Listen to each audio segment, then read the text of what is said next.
సరే చిన్న ఒక్క అంశం. మొన్నటి వరకు అంటే మొన్న జరిగినటువంటి లోక్సభ ఎన్నికల ముందు వరకు చాలామంది ఒక అంశాన్ని అంటే మీలాంటి మేధావులు కూడా ఏమన్నారంటే 2024 నాటికి ఆర్ఎస్ఎస్ ఏర్పడి 99 ఏళ్ళు పూర్తి అవుతుంది. ఈ 1 ఇయర్ ఏదైతే ఉందో ఈ 1 ఇయర్లో రాజ్యాంగాన్ని మార్చే ప్రణాళిక చేస్తారు. మళ్ళీ మనధర్మశాస్త్రాన్ని ఆనాడు అంటే 100 సంవత్సరాల క్రితమే వాళ్ళు ఇది ఏర్పాటు చేసేటప్పుడే 100 ఏళ్లలోపు మనం రాజ్యాంగాన్ని మార్చాలనే అంటే ఇక్కడ మళ్ళీ మనధర్మశాస్త్రం తీసుకురావాలనే ఆలోచనలో ఉన్నారని అన్నారు. ఎందుకు ఈ లోక్సభ ఎన్నికలు అయిపోయిన తర్వాత నుండి ఈ అంశం తెర మీదకి రావట్లేదు? అంటే ఇక మళ్ళీ లోక్సభలో తక్కువ స్థానాలు వచ్చినాయి కాబట్టి రాజ్యాంగం మార్చరు అనే నమ్మకం వచ్చిందా? లేదు.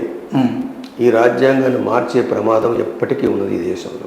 ఓకే, ఈ దేశంలో అంటే నేను చూస్తున్నా కదా సార్, ఇప్పుడు మళ్ళీ మూడోసారి ప్రభుత్వం ఏర్పడిన తర్వాత ఈ అంశం తగ్గిపోయింది చర్చలో. యాక్చువల్గా పార్లమెంట్లో రాహుల్ గాంధీ గారు మాట్లాడింది చర్చలో భాగమే కదా అది. నేను జనంలో ఏమనుకుంటున్నారంటే ఇదంతా కూడా పీపుల్ మెమరీ చాలా తక్కువ ఉంటుంది. పీపుల్ మెమరీ అప్పటికప్పుడు వాళ్ళ సమస్యలు ఎక్కువ ఉన్నాయి. ఈ దేశంలో 80 కోట్ల మందికి నేను బియ్యం పంచుతున్నానని చెప్పేసి ప్రధానమంత్రి చెప్పాడు కదా. మరి 80 కోట్ల మంది రాజ్యాంగం గురించి పట్టించుకుంటారా, వాళ్ళ తిండి గురించి పట్టించుకుంటారా? తిండి గురించి పట్టించుకుంటారు. అయితే మేధావి వర్గం కూడా నిద్రపోతుంది. మేధావర్గం నిద్రపోతుంది. మీకు ఒకటే సింపుల్ విషయం చెప్తాను. పార్లమెంటులో 3 చట్టాలను మార్చారు, క్రిమినల్ లాస్ని మార్చారు. ఇది ఐపీసీని మార్చేసి బిఎన్ఎస్ అని పెట్టారు. ఎవరైనా వాటి గురించి చర్చ నడుస్తుందా? లేదు. ఎందుకు నడవట్లేదు అంటే మెజారిటీ ప్రజల యొక్క సమస్యలు ఈ మేధావులకు పట్టదు. నంబర్ 1. నంబర్ 2, అసలు ఆ చట్టాలు ఏమిటో కూడా వీళ్ళకి అర్థం కావట్లేదు. 420ని మార్చి 380 ఏదో పెట్టారు. ఏమోది నంబర్ మారితే ఏమైంది? ఇప్పుడు 14 రోజుల రిమాండ్ నుంచి 90 రోజుల రిమాండ్ ఉంచవచ్చు అని పెట్టారు. ఇది యాక్చువల్గా వాడు తప్పు చేశాడో లేదో కూడా తెలియదు. నువ్వు డౌట్ తోటి తీసుకొచ్చావు పోలీస్ స్టేషన్కి. నీ పోలీస్ స్టేషన్ 90 రోజులు ఎట్లా పెడతావు? వాడు 90 రోజులు లైఫ్ ఏం కావాలి వాడికి? ఇది ఏం చూపిస్తుంది? ఇది indirect way of Manusmriti implementation. రాజ్యాంగాన్ని మారుస్తామని చెప్పరు. ఇప్పుడు రాజ్యాంగాన్ని మారిస్తే ఏమవుద్దని అనేటప్పుడు మోహన్ భగవత్ మాటల్లోనే మనకు తెలియంది. అర్థమైంది. రాజ్యాంగాన్ని అట్లానే పెడతారు, దాన్ని కోల్డ్ స్టోరేజ్లో ఫ్రిడ్జ్లో పెడతారు, మనుస్మృతిని అమలు చేస్తారు. ఇప్పుడు కూడా అదే జరుగుతుంది కదా. ఇప్పుడు ఒక విధంగా చెప్పాలి, సుప్రీంకోర్టు జడ్జిమెంట్స్ 1968లో కేల్వన్ మనీ దగ్గర మద్రాసులో దళితులు 42 మంది దళితుల్ని చంపేశారు. ఏది ఇంట్లో పెట్టేసి తగలబెట్టారు. అక్కడ ఉన్నటువంటి మ్యాజిస్ట్రేట్ ఏం స్టేట్మెంట్ ఇచ్చాడు, ఏం జడ్జిమెంట్ ఇచ్చాడు? నా దగ్గర బుక్ ఉన్నది. కేల్వన్ మనీ ఇన్సిడెంట్ నుంచి కారం చెడు వరకు ఏం జడ్జిమెంట్ ఇచ్చాడు? ఇది వాస్తవంగా జరిగింది, పలానా నాయుడు గారు వీళ్ళని చంపేశాడని చెప్పారు. మద్రాస్ హైకోర్టు వచ్చిన తర్వాత మద్రాస్ హైకోర్టులో ఉన్న జడ్జి ఏం మాట్లాడాడంటే ఆస్తిపరులు ఈ మద్రాసు చేయరు కాబట్టి ఇతను రెస్పాన్సిబుల్ కాదని చెప్పేసి రిలీజ్ చేసి పడేశాడు. తర్వాత బీహార్లో 2 ఇన్సిడెంట్స్ జరిగినాయి. అది బాతే అని వస్తుంది, అది ఆ గ్రామం పేరుంటుంది. 56 మంది దళితులను చంపేశారు. అది రణవీర్ సేన చేసింది. దళితులు చంపితే అక్కడ వచ్చినప్పుడు మ్యాజిస్ట్రేట్ ఒక రిపోర్ట్ ఇస్తాడు, జడ్జిమెంట్ ఇస్తాడు. పాట్నా హైకోర్టు గనక రిలీజ్ అవుతారు. చుండూరులో ఏం జరిగింది? చుండూరులో మాలను నరికేసినట్టు వాస్తవం ఉన్నది. అది వాళ్ళు శిక్ష పడ్డది. కానీ ఇక్కడ ఉన్నటువంటి హైకోర్టుకు వచ్చేవరకు రెడ్డి కులానికి చెందినటువంటి రెడ్డి జడ్జి పేరు మీ అందరికీ తెలుసు, నేను చెప్పాల్సిన అవసరం లేదు. ఆయన ఇప్పుడు ఏదో కమిషనర్గా వెలగబెడుతున్నట్టున్నాడు. అయితే ఆయన ఏం జడ్జిమెంట్ ఇచ్చారు? మర్డర్ జరిగిన మాట వాస్తవమే, కానీ ఎవరు చేశారనేది తేలట్లేదు. అది ఎవరి బాధ్యత తేల్చడం? అది ఆ రోజు నుండి ఈ రోజు వరకు ప్రశ్న. అందరూ నిర్దోషులు అయితే చుండూరు మాలని చంపింది ఎవరు అనేది ఉన్నది. అంటే ఇక్కడ ఉన్నటువంటి లెజిస్లేచర్, ఎగ్జిక్యూటివ్, జ్యుడిషియరీ, మీడియా, ఈ నలుగురు తోడు దొంగలే అంట. నేను నా పుస్తకంలో రాశాను. లెజిస్లేచర్ చేసేటువంటి ఎదవ పనులకు సపోర్ట్ చేసేది ఎగ్జిక్యూటివ్.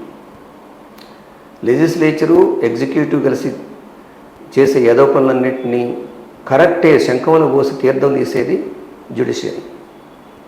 ఈ ముగ్గురు చేసే ఎదవ పనులు సపోర్ట్ చేసేది మీడియా. మీరు కాకపోవచ్చు. వాస్తవమా కాదా? ఈ దేశ చరిత్ర మొత్తం చూడండి. చుండూరు కారం చెడు అదే జరిగింది, కారం చెడు అదే జరిగింది. డీజీపీ గారు కమ్మగారు కైర్లాంజలో ఏం జరిగింది?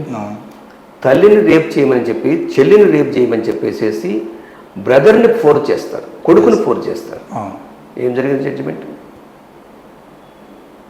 ఇవాళ కదా నేను ఒక జడ్జితో మాట్లాడాను, సీనియర్ జడ్జి, సుప్రీంకోర్టు జడ్జితో మాట్లాడాను. మాకు అర్థం కావట్లేదు, మీరు చదివిన లా పుస్తకం ఒకటే కదా, ఆ లా పుస్తకంలో మ్యాజిస్ట్రేటు అదే దాని బేస్ మీద ఇవ్వాలి కదా, మరి మ్యాజిస్ట్రేట్ ఇచ్చినటువంటి తీర్పుకు నువ్వు హైకోర్టుకు వచ్చిన తర్వాత తీర్పుకు తేడా ఎందుకు వస్తుంది అని అడిగాను. ఆ సుప్రీంకోర్టు జడ్జి ఏమన్నాడంటే, ఎవరు ఆయన చనిపోయాడు, కేరళ ఆయన కృష్ణయ్యర్. ఓకే, ఆయన ఏమన్నాడంటే, అక్కడ కనుక జడ్జిమెంటు దెబ్బతిన్న వాడికి వ్యతిరేకంగా వస్తే జనం దంతారు జడ్జిని, వాళ్ళు అదే కేసు హైకోర్టుకు వచ్చింది, హైకోర్టుకు వచ్చి మమ్మల్ని దనలేరు కదా, మేము అందుకే ఈ జడ్జిమెంట్స్ ఇస్తాం. So very simple. హైకోర్టు కూడా ఏం చేసినా కూడా కేసులు మళ్ళీ పోలీస్ స్టేషన్ తీసుకోవాలి, ఇకపోదు వాడు సుప్రీంకోర్టు వరకు పోలేరు కదా. ఇది వాస్తవం. కాబట్టి ఈ 4 అంగాలు ఏవైతే డెమోక్రసీకి నిలబడ్డటువంటి ఈ 4 అంగాలు అంటే చూడండి, 4 పిల్లర్స్ ఆఫ్ డెమోక్రసీ అంటారు కదా, 4 పిల్లర్స్ దేశంలో కుప్పకూలిపోతున్నాయి. మొన్న నీట్ ఎగ్జామ్స్, ఇంకొక విషయం కూడా మీకు చెప్పాలనుకుంటున్నా. నీట్ ఎగ్జామ్స్లో సౌత్ ఇండియాకి అన్యాయం జరుగుతుంది. యూపీఎస్సీలో నార్త్ ఇండియన్సే సెలెక్ట్ అవుతున్నారు ఐఏఎస్ ఐపీఎస్లుగా. ఆ ఆఫీసర్ మొత్తాన్ని తీసుకొచ్చేసి సౌత్ ఇండియాలో పడేస్తున్నారు. ఎందుకు పడేస్తున్నారు? యూపీఎస్సీలో ఆ సెలక్షన్ ఏమిటి అసలు? బీహార్లో ఎడ్యుకేషను చాలా లో లెవెల్లో ఉంటుంది. ముమ్మడి ఆంధ్రప్రదేశ్లో ఉన్నటువంటి, తమిళనాడులో ఉన్నటువంటి, కేరళలో ఉన్నటువంటి, కర్ణాటకలో ఉన్నటువంటి ఇంటెలిజెన్స్ కోఎఫిషియంట్ చూస్తే, ఐక్యూ చూస్తే సౌత్ ఇండియాలో ఉన్నటువంటి IQ far better than north Indians.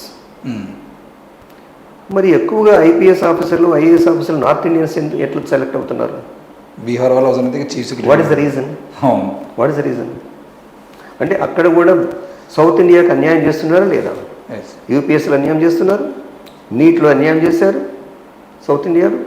రేపు పొలిటికల్గా 2026లో జరగబోయే డీలిమిటేషన్లో కూడా సౌత్ ఇండియా సెకండ్ క్లాస్ సిటిజన్సే అవుతారు. ఇది చాలా serious problem. What I feel is, south ఇండియాకి సరైనటువంటి రిప్రజెంటేషన్ లేకపోతే రేపు దేశం మళ్ళొక్కసారి విడిపోయే ప్రమాదం ఉంది. ఎందుకంటే జిఎస్టీ ఉందనుకోండి, జిఎస్టీ తెలంగాణ 100 రూపాయలు పే చేస్తే జిఎస్ కింద సెంటర్కి, తెలంగాణకి వచ్చే డబ్బు ఎంత? 33 రూపీస్. అదే బీహారు, ఉత్తరప్రదేశ్ 100 రూపాయలు పే చేస్తే జిఎస్టీలో వాళ్ళకి పోయేది 200 రూపాయలు పోతున్నాయి. గుజరాత్ పన్ను యూపీకి, బీహార్కి. ఏమిటిది? మరి సౌత్ ఇండియన్స్ ఆలోచించరా? సౌత్ ఇండియన్స్ కూడా మేధావి వర్గం నిద్రపోతుందేమో కావచ్చు. మేధావర్గం ఖచ్చితంగా ఈ రోజు కాదు రేపు మేల్కొంటుంది. ఈ ప్రజలు ఎప్పుడు కూడా పర్మనెంట్గా నిద్రపోరు. అవును, అది మాత్రమే. పర్మనెంట్గా నిద్రపోరు, టెంపరీగా నిద్రపోవచ్చు. ఇప్పుడు సౌత్ ఇండియాలో బర్నింగ్ మొదలైంది. నీట్ విషయంలో సౌత్ ఇండియా బర్న్ అవుతుంది. స్టూడెంట్స్ అంతా కూడా డెమోన్స్ట్రేట్ చేస్తున్నారు. తర్వాత జిఎస్టీలో మొత్తం ఫీల్ అవుతున్నారు, మాకు డబ్బులు ఇవ్వట్లేదని గవర్నమెంట్లో మొత్తుకుంటున్నాయి. కాబట్టి యాక్చువల్గా వీళ్ళ ఎజెండా ఏదైతే ఉందో ఆర్ఎస్ఎస్ ఎజెండా, ఇది most dangerous agenda. RSS agenda చూపించాను కదా, సీక్రెట్ సర్కిల్ నెంబర్ 411. కాబట్టి మేధావర్గం మేల్కోవాలి. వీళ్ళని ఆర్గానిక్ ఇంటలెక్చువల్స్ అంటారు వీళ్ళని. ఈ ఆర్గానిక్ ఇంటలెక్చువల్స్ మేల్కోవాలి. నా ప్రపోజల్ ఏంటంటే, మీరు ఏ కులమో నాకు తెలియదు, మీ కులాన్ని మీరు డెమోక్రటైజ్ చేయండి ఫస్ట్. ఓకే, కులతత్వాన్ని తగ్గించండి. ఇప్పటి వరకు వర్గం వేసి 140 సంవత్సరాలు టైం ఇచ్చారు. ఇది కమ్యూనిస్ట్ పార్టీలు 1920 నుంచి 2024 వరకు టైం ఇచ్చారు. నేను అనేది ఏంటంటే ఈ దేశం వాస్తవ పరిస్థితి ఏమిటి, ఇండియన్ హిస్టారికల్ మెటీరియలిజం ఏమిటి? ఇండియన్ హిస్టారికల్ మెటీరియలిజంలో ఇది నేనంటాను దీన్ని it is a caste controlled class society, capital controlled political power. Okay. Capital ఏమిటి? 2 types of Capitals, cash capital, caste capital. అక్కడ కూడా క్యాస్ట్ ఉంది అంతే క్యాష్ క్యాపిటల్, క్యాస్ట్ క్యాపిటల్. కాబట్టి capital controlled political power.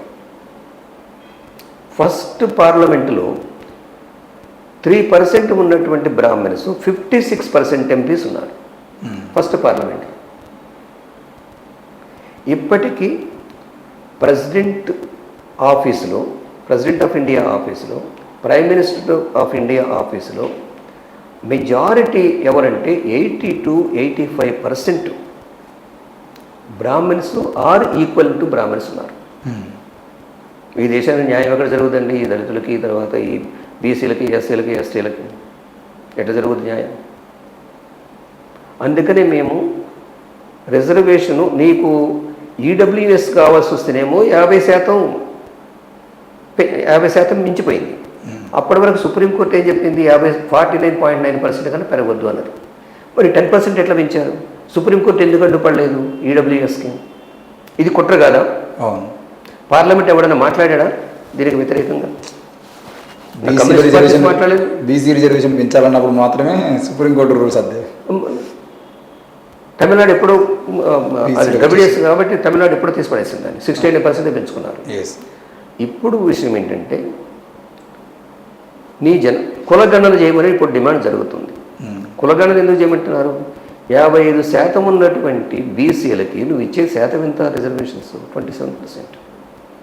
Central గవర్నమెంట్లో 15% ఉన్నటువంటి ఎస్సీలు క్లాస్ 1 పోస్టులు ఎంతమంది ఉన్నారు? 8.5% ఉన్నారు, నింపట్లేదు పోస్టులు. క్లాస్ 2లో ఎంతమంది ఉన్నారు? 12.5% ఉన్నారు. క్లాస్ 3లో ఎంతమంది ఉన్నారు? 14% ఉన్నారు. క్లాస్ 4లో ఈ తోడవటం ఓడవటం ఉన్న చూడు, ఇందులో మాత్రం 17% అన్నారు, 2% ఎక్కువ ఇచ్చారు. ఇంత అన్యాయం జరుగుతుంటే నా ప్రశ్న ఏమిటంటే ఈ మేధావర్గం ఏం చేస్తుంది? సోకాళ్ళు లెఫ్ట్ మేధావర్గం, ఈ జ్యుడిషియరీ ఏం చేస్తుంది? ఎందుకు ఇంప్లిమెంట్ చేయట్లేదు? నువ్వు ఈడబ్ల్యూఎస్ అనేవరకే నువ్వు ఇది 50% కన్నా మించకూడదు అనేటువంటి దాన్ని అసలు మాట్లాడలేదు. యాంటీ కాన్స్టిట్యూషన్ మాట్లాడావు కదా అప్పుడు, మరి ఇప్పుడు ఎందుకు మాట్లాడు?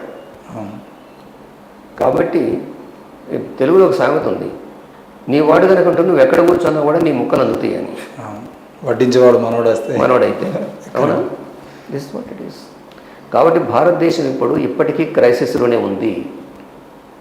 60 సీట్లు తగ్గినంత మాత్రాన ఏమి లేదు. వాళ్ళు బ్రోకర్స్ని ఎన్నుకోగలరు. ఎవరా బ్రోకర్స్? ఇప్పుడు 2 ఉన్నారు కదా, గుజరాత్, ఇది మన బీహార్ ఒకటి, ఆంధ్రప్రదేశ్ ఒకటి. అవునా? వాళ్ళు బ్రోకర్స్ని ఎన్నుకోగలరు. కాబట్టి ప్రజలు రాజ్యాంగాన్ని రక్షించుకోవాలనేటువంటి డిమాండ్ ఏదైతే ఉందో అది ఆగిపోలేదు. ఈ దేశంలో కుల వ్యవస్థ ఉన్నంత వరకు డెమోక్రసీ ఉండదు. Caste is anti democratic, anti federal, anti equality.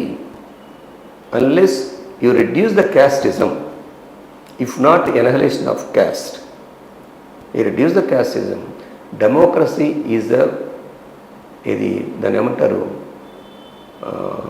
ఒక ఓయాసిస్ లాగా, ఒక సరస్. డెమోక్రసీ ఈ దేశంలో ఉందంటే నేను నమ్మను. నోరు తెరిస్తే లోపల పడేస్తుంటే ఇంకెక్కడ డెమోక్రసీ? కాబట్టి ప్రజలకు చెప్పేది ఏంటంటే ఈ దేశం ఇంకా ప్రమాదంలోనే ఉంది. ఎవరి నుండి ప్రమాదం ఉంది? విదేశీ ఆర్యుల యొక్క పాలన నుండి ప్రమాదంలోనే ఉంది. ఈ అణిచివేయబడుతున్న కులాలు ఏవైతే ఉన్నాయో, నేను అగ్రకులాలని వాడను, దోపిడి కులాలనే వాడతాను. ఈ దేశంలో 2 కులాలు ఉన్నాయి. అణిచివేయబడుతున్న 90% శ్రామిక కులాలు, ఏమి పని చేయకుండా ఆస్తులు మొత్తం కూడబెట్టుకునేటువంటి వాళ్ళు. ఇంకొక విషయం చెప్పాలి, ఎన్ఆర్ఐస్ ఉన్నారు, వీళ్ళకి దేశభక్తి చాలా ఎక్కువగా కనిపిస్తుంది.